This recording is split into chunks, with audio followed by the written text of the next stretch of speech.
Vote চলাকালীন EVM বিভ্রাটের খবর পেয়ে এবার সরাসরি বুথে পৌঁছালেন নির্বাচন কমিশনের উচ্চপদস্থ আধিকারিক। শনিবার দক্ষিণ 24 পরগনার ডায়মন্ড হারবারের রয়নগর এফপি স্কুলের বুথে ইভিএম এর যান্ত্রিক ত্রুটির অভিযোগে ওঠে। খবর পাওয়া মাত্রই পরিস্থিতি খতিয়ে দেখতে সেখানে উপস্থিত হন ইসিআই সচিব বিসি পাত্র।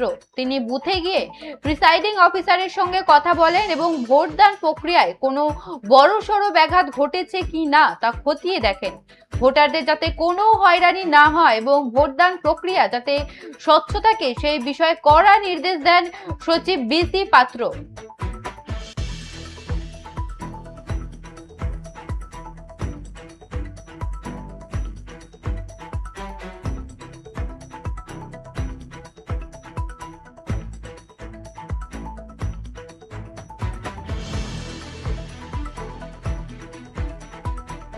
ইভিএম বিভ্রাটে তৎপর নির্বাচন কমিশন বুথে পৌঁছালেন ইসিআই সচিব পাত্র।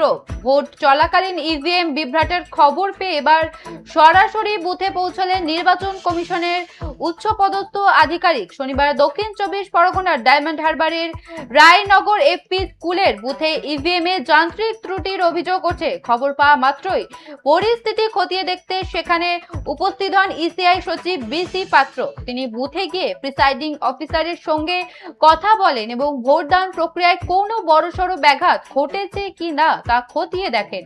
ভোটারদের যাতে কোনো হয়রানি না হয় এবং ভোটদান প্রক্রিয়া যাতে স্বচ্ছ থাকে সে বিষয়ে কড়া নির্দেশ দেন সচিব বিসি পাত্র।